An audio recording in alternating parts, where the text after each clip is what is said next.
2 minggu menjelang Hari Raya Idul Adha yang jatuh pada 9 Juli mendatang, Pemkot Tangerang melalui DKP mulai mensosialisasikan panduan penyembelihan hewan kurban yang benar dan aman dari sisi kesehatan, di tengah penyakit mulut dan kuku atau PMK melanda hewan ternak. Pasalnya, di tengah wabah PMK ini ada beberapa panduan yang perlu diperhatikan DKM atau Panitia Pemotongan Hewan Kurban. Nah, terkait dengan PMK merujuk pada fatwa MUI bahwa hewan kurban yang masih bergejala PMK itu diperbolehkan dan sah untuk dijadikan hewan kurban.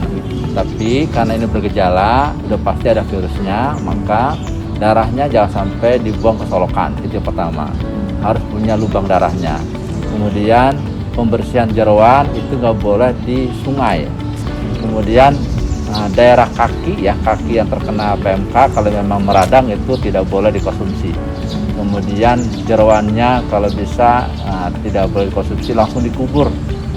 Jadi buat lubang khusus isi jeroan, termasuk kakinya, termasuk area mulutnya, itu dipisahkan, tidak untuk dikonsumsi. Untuk dagingnya insya Allah aman, dapat dikonsumsi, tapi dengan masak yang matang. DKP juga tengah membatasi dan akan menutup lalu lintas pemasukan ternak kurban ke Kota Tangerang, terakhir pada tanggal 26 Juni mendatang. Atas perintah Wali Kota, kemarin kami DKP dibantu oleh teman-teman kecamatan kelurahan untuk bergerak membantu masyarakat termasuk peternak untuk memantau hewan kurban. Jadi memastikan semua hewan kurban itu sehat, dan kemudian per tanggal 26 Juni ini dilarang masuk ternak hewan kurban yang baru, karena kita akan memberikan waktu cukup untuk mengobati jika memang bisa ada yang sakit. Di samping itu, Majelis Ulama Indonesia atau MUI Kota Tangerang pun telah mengeluarkan fatwa hukum ibadah kurban yang sah atau sesuai dengan syariat Islam.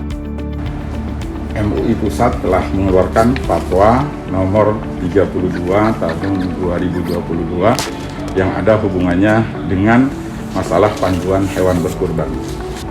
Yang pertama, hewan yang terkena PMK dengan gejala klinis kategori ringan, lebih dari biasanya, hukumnya tetap sah untuk dijadikan hewan kurban.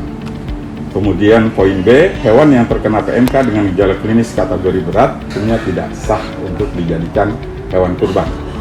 Kemudian poin C, hewan yang terkena PMK dengan gejala klinis kategori berat dan sembuh dari PMK dalam rentang waktu yang dibolehkan kurban tanggal 10 sampai dengan 13 Zulhijjah, maka hewan ternak tersebut sah untuk dijadikan hewan kurban.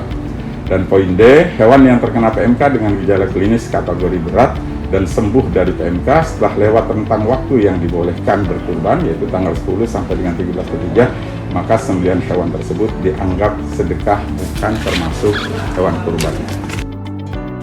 Tim Liputan Tangerang TV.